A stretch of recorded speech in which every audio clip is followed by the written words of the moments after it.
In April of 1999, the Kentucky History Center opened in Frankfort, Kentucky.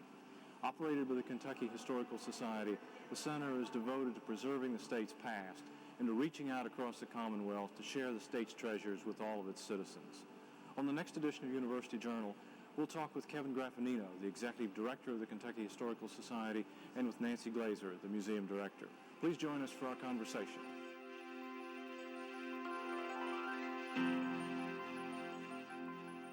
Funding for University Journal is provided by the Corporation for Public Broadcasting.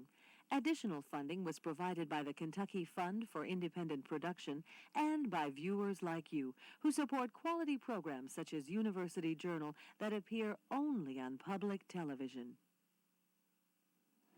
Welcome to University Journal. I'm David Lee. We're seated in the permanent exhibit gallery of the Kentucky History Center, an exhibit gallery which houses a Kentucky Journal, a story of Kentucky's history from the beginning of time to the present. And we're joined by several hundred school children, whom you might hear, and by the Executive Director of the Kentucky Historical Society, Kevin Graffinino. Kevin's in his first year in that role, and he has a doctorate from the University of Massachusetts. Kevin, thanks for taking a few minutes to be with us on University Journal. Thank you. Could you start by setting a few things for us? You're the Executive Director of the Kentucky Historical Society, and part of the Historical Society's responsibility is the Kentucky History Center. Right. What are the Society and the Center supposed to do for the Commonwealth of Kentucky? Well, the Society is the home for Kentucky history, basically. It's the state's official arm of what the Commonwealth does to preserve, disseminate, and interpret the history of the Commonwealth. The History Center is the new headquarters building for the Historical Society. It's a $29 million, 167,000 square foot combination of people, exhibition, and storage space. And we opened in April. We've been open about 6 months at this filming. We've put 140,000 people through the building thus far, including the several hundred school kids who are here today. And so far it seems to be going very, very well. The building has a permanent exhibit gallery, which we're sitting in, that interprets the main outlines and main themes of Kentucky history. And it really is the first time that the state has had an ability to do things on a grand scale, on the kind of scale that Kentucky history and the people of Kentucky deserve. Outside of this building, we're trying to remind people that we also run the old state capitol here in Frankfort. We run a military history museum here in Frankfort, but you don't have to come to Franklin County to interact with us. We have the History Mobile that goes out to every county in the state. We have publications. We have a website and an electronic presence. We do educational outreach all over Kentucky. We work through the Historical Confederation of Kentucky to help with county and local historical societies and libraries that are working on Kentucky, and we partner with other historical organizations throughout Kentucky. We're not the only place that does Kentucky history, but we want to be a partner and a player with everyone else who does do. Tell us a little bit about how the Kentucky History Center came to be. Well, as I understand it, and again, I've only been here 8 months, in the mid-1980s, folks at the Society, our board members, our membership realized that cramming a modern state organization into very small spaces in the old state capitol and in the old state capitol annex was really shortchanging the history of Kentucky. And planning began about 13 to 15 years ago to build a history center here in Frankfort. We got our first appropriation in 1990. The legislature was enthusiastic about this, and we got major help from Governor and Mrs. Jones, and then from Governor and Mrs. Patton at the leadership levels. Members of the legislature began to come aboard. Broke ground about 4 years ago for the structure, and as I said, opened in April of this year, in April of 1999. It was very much an effort of state government recognizing that this was necessary, that it would help with tourism, that it would help Kentuckians feel justifiable pride in the heritage of the state, and then getting private support. Foundations, corporations like Brown-Forman, like Toyota, coming aboard with major gifts, and individuals as well. It's a combination of support from government to the private sector. Tell us about some of the highlights of your collection. Well, I think the collection here is a magnificent accumulation of Kentucky history. We have one of the best Kentucky history and family history libraries in existence. We have wonderful manuscript sources, wonderful printed sources for doing all kinds of research on Kentucky's past. The museum has strengths in Kentucky textiles and quilts, and furniture and artifacts, portraits. Permanent exhibit probably only shows maybe 1 or 2% of the range of artifacts that are here. So when visitors come through, they should be multiplying in their minds. When they see something interesting, they need to say, boy, what's in storage that they've got as well in those fields? It's the institution has existed for a century and a half, and we've been collecting pretty avidly for the last century, and the collections are superb on Kentucky. And I would assume that the opening of the Kentucky History Center with the better facilities and the added publicity is going to open up some significant opportunities for new collecting. Absolutely. If the first 6 months are any indication, the fact that we now have a beautiful building, wonderful exhibit spaces, state-of-the-art storage and collection facilities here, we have been having a lot of people coming in and offering us materials, that great-grandmother's quilt, those Civil War letters that an ancestor wrote, that piece of furniture that's been in the family since 1820, and on and on. I think the people may have said, where should these things go in the past? And now when they come here, they have a pretty good idea that this is going to be a wonderful home for both their family history and for the broader history of the state that family history is part of. You probably have a number of visitors who are here to research the history of the state and a number who are here to do genealogy. Absolutely. Could you talk a little bit about the resources available for those people? Well, the library, which is on the second floor of the History Center, has about 90,000 books and pamphlets, bound items on the shelves. We have reels and reels of microfilm and microfiche and microcards, the electronic machine-readable sources, county court records and vital statistics from throughout Kentucky. On any given day, you can be sure that if you're working in the library, there will be people from half a dozen other states working beside you, because Kentucky having been such a jumping-off point for westward migration, people come back here from Oklahoma, from Wyoming, from California to research their Kentucky ancestors.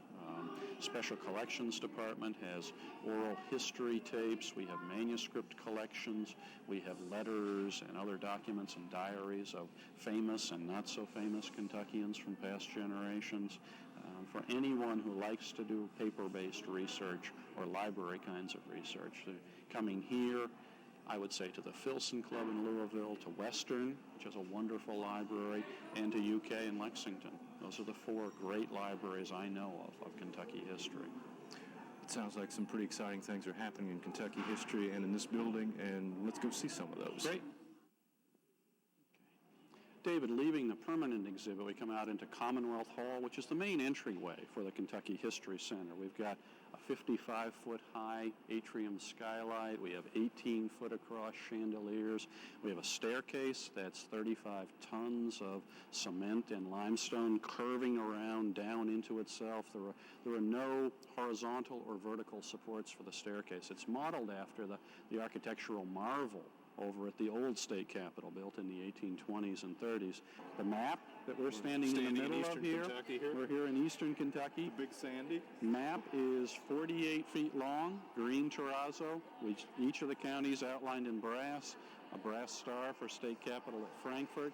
The 2 major rivers, the Mississippi and the Ohio, are outlined in aluminum. What we found is that school kids in particular love to find their county and stand with both feet in it, and for some reason they really have enjoyed this. But what we've tried in Commonwealth Hall as a main entrance is to give aesthetic appeal rather than just utilitarian function.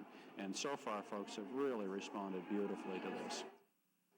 To our right, we have the Changing Exhibits Gallery, which is 4,000 square feet of Smithsonian Institution quality space. We can do all kinds of traveling exhibitions here that we never could have brought to Kentucky in the past. We've got computerized lighting, we've got sound. It's just a wonderful space for us to do both our own exhibits we compile collaboratively with other Kentucky institutions, and exhibits on American history that we bring in from outside. And it's really going to be a special space for Kentucky history. So. I'm joined by Nancy Glazer, the Museum Director at the Kentucky History Center and the Chief Curator of Kentucky Journey. Nancy, tell us a little bit about what we're about to see as we tour through this exhibit a little bit. Well, first I'd like to welcome you to a Kentucky Journey. We begin the journey and begin the process in the planning of the exhibition, and this was in the planning stages for over 3 years. It starts with the sound curatorial research that you have to do and the scholarship, and then you just start adding layer after layer. We're in a space that's about 20,000 square feet. It took about $2.8 million, but if you look at it and you do your division, it comes out to about $140 per square foot. So that's using every, yes, that's a very good price, especially with what people will be able to see here. Where we're standing right now is the Pioneer section. And we've gone through the introduction and we've gone through the Native American. And one of the things that we try to do throughout the exhibition area is to myth bust. And one of the myths is, in Kentucky history, possible myths, is that only men discovered Kentucky and settled Kentucky. And one of the things that we want to point out is that there were men and there were women and children and Native Americans and African Americans. Actually, one of the major characters, besides Daniel Boone and James Harrod and Simon Kenton, was Monk Estill, who was an African American from Estill County that did a lot of the settlement up there. This might seem an odd juxtaposition. You made reference to Daniel Boone. I'd like to ask you about computers. What role do computers play in this exhibit? They've already played a major role. Everything, all the sound that you hear, all the exhibit techniques that we used are all done with and controlled by computer. We have a computer kiosk where it's actually touchscreen, where the Kentucky Encyclopedia is on a CD-ROM, and people can search through the Kentucky Encyclopedia to find out additional information, and that's in the center of the exhibition hall. But whether it's an animatronic or the sound system or the video playback, they're all done digitally and through computers. And was this rifle behind you really used by Daniel Boone? Well, we're not too sure about that. The provenance or the history of it indicates that it might have been used by Daniel Boone. But again, one of the myths that sometimes you hear is that a lot of people have a rifle that was used by Daniel Boone. But we wanted to get, again, it's presenting history, and we want to get the collections out, and we've tried to accomplish that. Every nook and corner of this exhibition hall has collections in it, whether you're lifting up a barrel or you're pulling open a drawer. Getting the Kentucky treasures out for Kentuckians to see and the world to see was one of our primary goals. But I tell you, one of the things that you're going to see as you walk through the exhibition hall, the primary goal in this was to tell Kentucky's story. And it is such a rich, rich heritage. Let's go see how you've done that. Okay. Nancy, this is the Civil War exhibit area. Obviously, the Civil War is a major watershed in Kentucky history, and it consumes a large portion of your exhibit space here. Tell us a little bit about what's on the wall here behind us with these photographs and other items. What we've done here is we've gotten a lot of our collections out. And collections are more than just artifacts. It's more than just sculpture. It's photographs, it's manuscripts, it's maps. And we have an extensive collection of all those items, and it gave us an opportunity to get those collections out on view as well. The photographs that you see are part of our glass plate negative collection, and we know they're all Kentuckians, but what we don't know is all their names. We know a few of them. So what we do is during our tours is people come in and they start looking for themselves, the images of their own ancestors in some of these photographs, which gets people even looking more. And as you saw earlier, we have other exhibit techniques that get people really paying attention. Tell me a little bit, too, about what you've done here to convey some information about the Battle of Perryville. We actually went down there and talked to a number of people. We have a scholar who happens to be with Historic Properties. He's the one that wrote the script for this. He's also a reenactor. But he provided us the fodder, so to speak, in order to develop this section. This house that we have reconstructed is an actual reproduction of the Bottoms house that is down in Perryville. Obviously, it's been downsized to fit inside this exhibition hall, but the detail is all there. We tried to be that authentic. And it's also authentic in the way the surgery tent has been presented. We know that the dress is accurate. We know the tools that the surgeon is using, and we know that the pain was there. War is not pretty, and we wanted to show that side of war as well. This scene is from after the battlefield. We have a military history museum. We don't need to deal necessarily in this hall with all the battles of the Civil War, although they were very important, and we do tell their story, but in a different location. What we tried to do in here is to show the human side of war, the devastation that it did to Kentucky. It was a major turning point, as you said, in Kentucky history, and that's another reason why we devoted so much space to it. Nancy, unfortunately, violence has been an important part of Kentucky's history. Could you talk to us a little bit about how this particular part of the exhibit highlights some aspects of violence in Kentucky's past? Violence has always been part of a lot of history, and what we try to do in this whole exhibition hall is we try not to shy away from any subject, and violence is part of Kentucky's history, and whether it's the feuds or moonshine or outlaws or whatever, we try to present all the facts. And then people would look at those facts, take what they want, and then they would leave with it. We hope that we're enlightening and actually stimulating some conversation. And what's this right here? That's a still.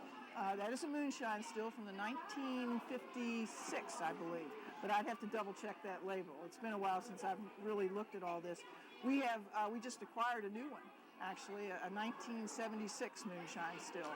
And although they're real interesting pieces, again, it's just one aspect of Kentucky history and a very important one, but we do try to present all of history here. No plans to use this to develop a revenue stream? Actually, we can't do that. They do, if you can see, there's some holes in it. ATF and the state police frown on those kinds of things, and so they do modify them in such a way that you can't ever use them again. Nancy, I understand this is a stock barn from Western Kentucky. That's where we are. We try to represent the entire state in the exhibition hall, and every single region of the state, and even every county is represented in the exhibition. Wonderful. But we wanted every region to have an environment, and this is a stock barn. We actually went out west and took some pictures, and it's pretty accurate on the outside. But this is part of our collection that we have out. We devoted this area to agriculture. You can't tell Kentucky's story without dealing with agriculture, and you know that as an historian. So we have a major significant space where we got our tobacco planters out, and again, a lot of our collections we got out. And this is just another exhibit technique that we have here, the drawers.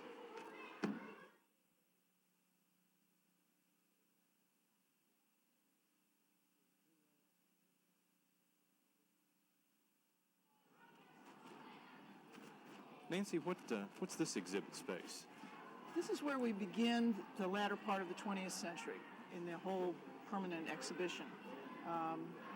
We decided to start the 1950s to the year 2000 with the idea of the civil rights movement.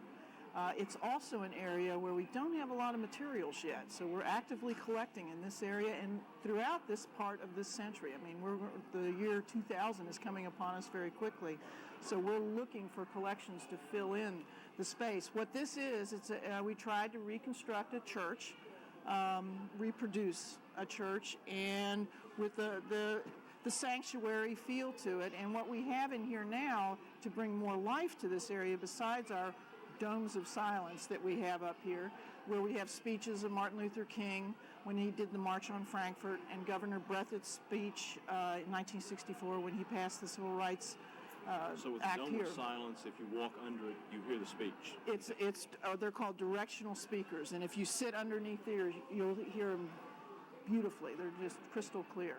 And we got those speakers, and you'll see them throughout, or you've seen them throughout as you've walked through, because and you might hear that noise that we have a lot of school children here, and we have other kinds of visitors too, and we want to make the museum experience intimate for everybody and enjoyable for everybody.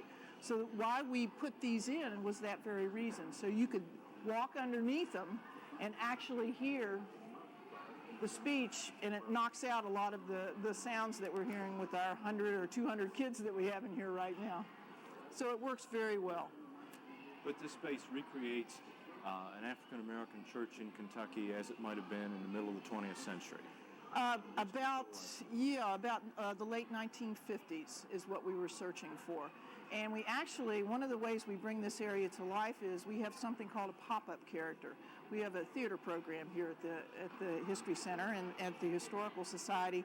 And this character is a 14-year-old who actually is an actress who is 14 years old, who talks about the story of Nothing New for Easter. And this was the civil rights movement that event that happened in Louisville, where they boycotted the department stores, the NAACP, etc. And she's actually asking people to join her in boycotting the downtown department stores. And it's been highly successful. But that's the programs and the exhibits all bring Kentucky's history to life.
David, we talked earlier about the kinds of special acquisitions that a building like this gives the Historical Society the opportunity to make, the higher profile that the History Center has created, and this is a perfect example. This is a George Washington manuscript map of his Kentucky lands that we acquired just about a week ago. It is entirely in Washington's hand. It has his annotations on 7,000 acres in 1798 that he had acquired in what is today Grayson County. Now, before the History Center opened, we wouldn't have been thought of as a candidate for acquiring something like this. The History Center has made enough of an impression on people that this is the kind of thing that is now becoming available to us. It's the kind of treasure of Kentucky history that we think the History Center is going to be a magnificent home for in the future. Kevin, this is a great place to finish our tour of the Kentucky History Center.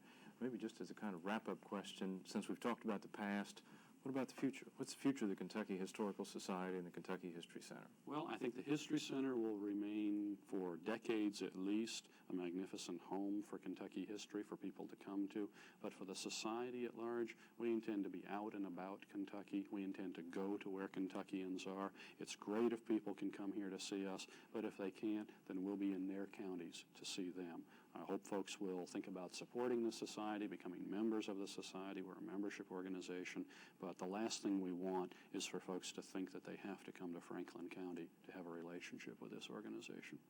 Kevin, it's been a real pleasure. Thank you very much. I really appreciate it. Thanks. On this edition of University Journal, we've been touring the Kentucky History Center and getting better acquainted with the Kentucky Historical Society. Our tour guides have been Kevin Graffinino, the Executive Director of the Society, and Nancy Glazer, the Museum Director. For University Journal, I'm David Lee.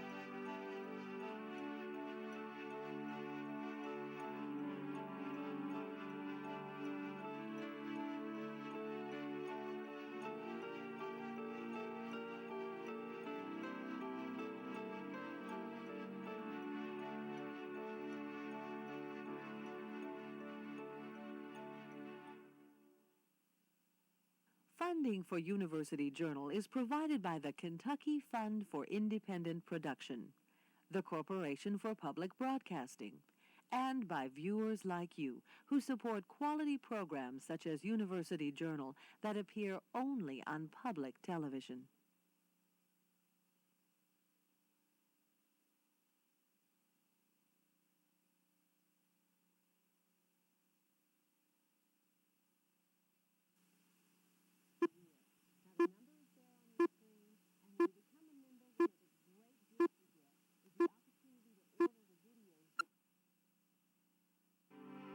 In April of 1999, the Kentucky History Center opened in Frankfort, Kentucky. Operated by the Kentucky Historical Society, the center is devoted to preserving the state's past and to reaching out across the Commonwealth to share the state's treasures with all of its citizens. On the next edition of University Journal, we'll talk with Kevin Graffinino, the Executive Director of the Kentucky Historical Society, and with Nancy Glazer, the Museum Director. Please join us for our conversation.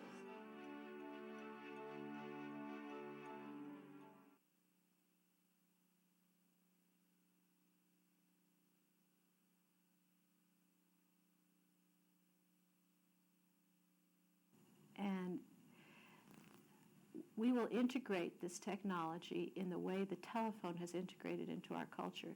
Right now, it's kind of gets the spotlight because it's cool toys, like the telephone probably did when it was there. It's going to become everyday, and certainly it has to a lot of the younger generation. Although, online we discovered that we get twice as many people between the ages of 30 and 50 than we do in any other category. And so it's an interesting thing. We always think it's going to be the youngsters who know all about the internet, but it's the 30 to 50-year-olds that we tend to get most of. But it'll be old hat, and the use of the